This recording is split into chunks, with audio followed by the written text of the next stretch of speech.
Трамп сделал обращение к России и Украине, масштабные протесты в Абхазии, а в РФ требуют от Путина завершить войну. В эфире «Нехта» самые важные и интересные новости к этому часу.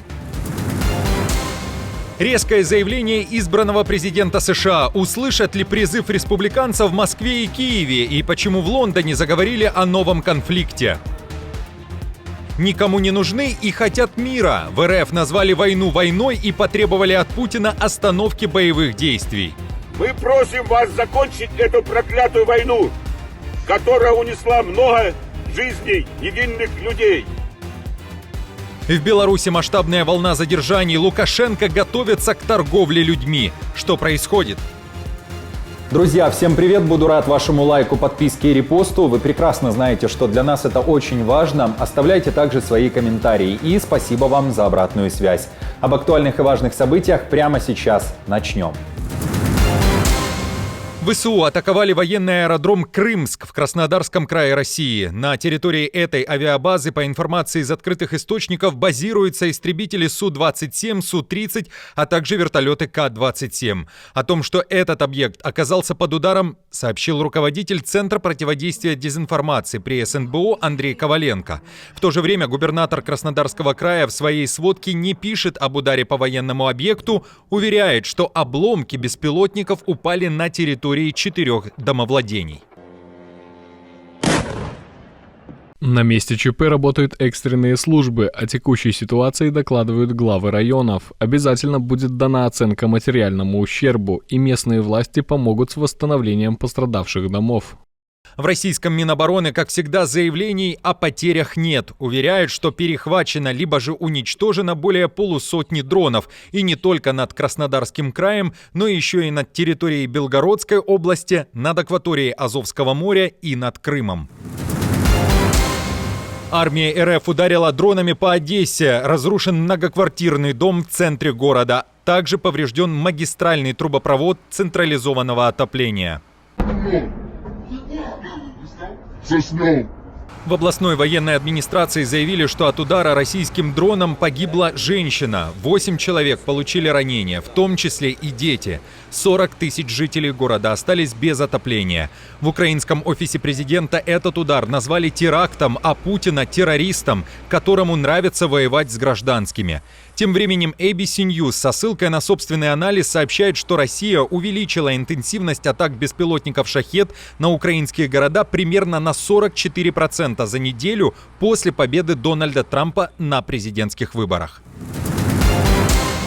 Если Трамп инициирует переговоры, Россия к ним готова, уверяют в Москве. При этом эти переговоры должны основываться на реальных достижениях России. Такое заявление сделал постпред России при ООН в Женеве.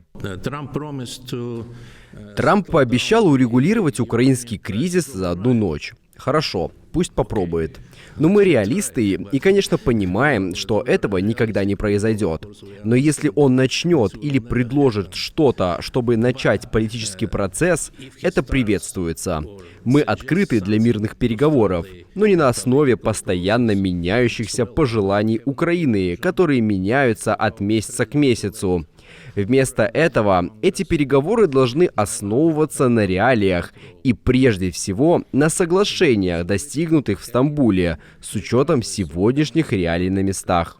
То есть в РФ в очередной раз намекают на так называемые территориальные достижения, оккупацию украинских земель и что эти земли должны остаться под контролем Москвы. Хотя, напомню, глава МИД РФ Лавров говорил, что России чужие земли не нужны, а так называемую СВО Кремль начал, чтобы защитить русскоязычное население. Постпред РФ при ООН Гатилов также считает, что избрание Трампа открывает новые возможности для диалога с США, но считает, что широкой перезагрузки в отношениях между Москвой и Вашингтоном ожидать не стоит. Трамп считает, что Россия и Украина должны остановиться. О войне республиканец заговорил во Флориде во время своего выступления, когда озвучивал будущие планы своей администрации. Он уточнил, что будет работать не только с Ближним Востоком, но и с Киевом и Москвой. Это должно прекратиться. Россия и Украина должны остановиться. Тысячи, и я видел сегодня репортаж. За последние 3 дня были убиты тысячи людей. Тысячи и тысячи людей были убиты. Так случилось, что это были солдаты, но независимо от этого, солдаты они или простые люди, сидящие в городах, мы будем работать над этим. Тем временем бывший министр иностранных дел Великобритании Уильям Хейк в интервью The Telegraph заявил, если Трамп попытается быстро закончить войну на условиях, которые будут выгодны России, и заморозить линию фронта, то такие действия станут основой для новой войны и унижением для США. Хейк считает, что в интересах Трампа поддержать силу Запада в мире. Бывший глава МИД Великобритании уверяет, что со временем Путин придет снова за тем, что осталось, и ему нужна вся Украина, а не ее часть.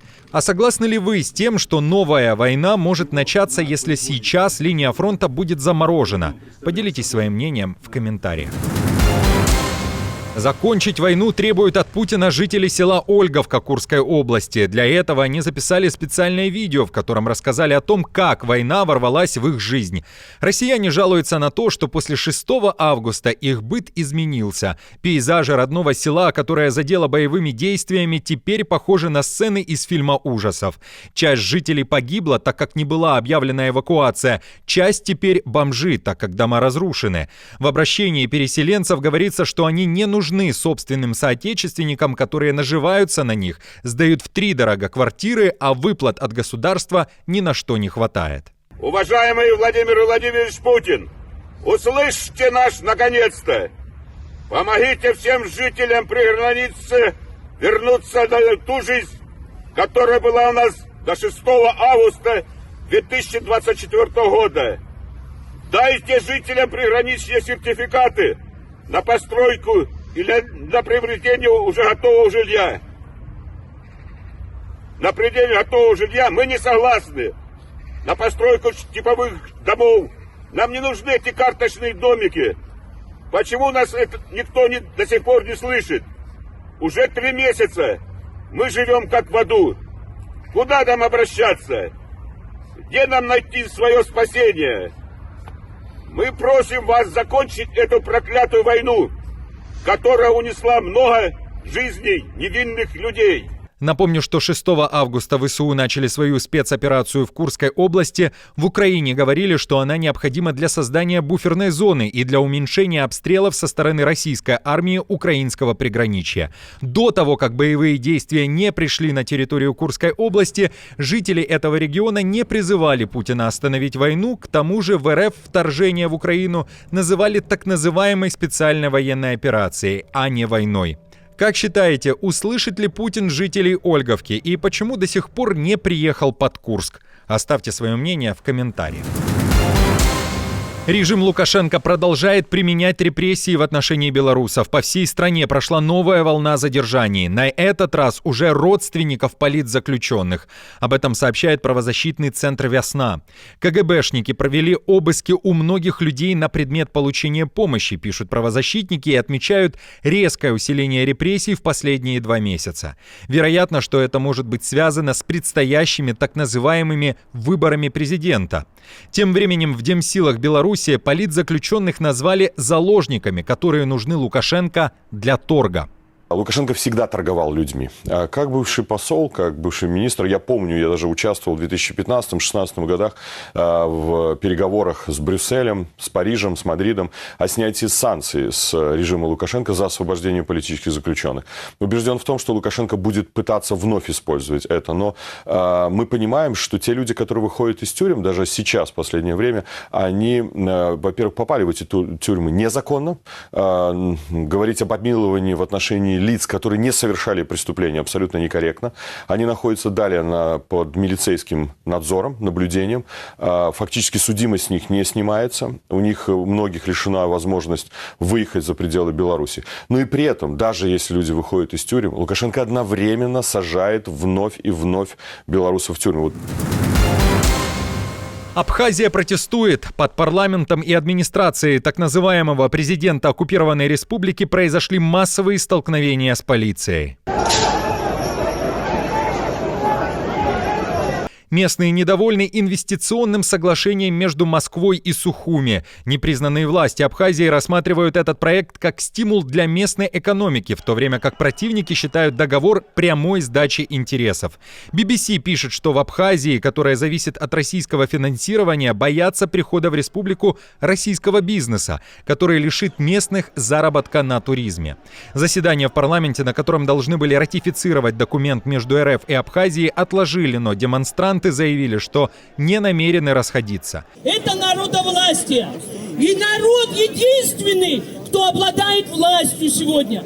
Сегодня, если не будет здесь у нашего народа и не будет отставки президента, я думаю, что вы не должны уходить с этой площади. Протесты, напомню, вспыхнули еще 11 ноября, после задержаний нескольких оппозиционеров, которые выступали против соглашения с РФ.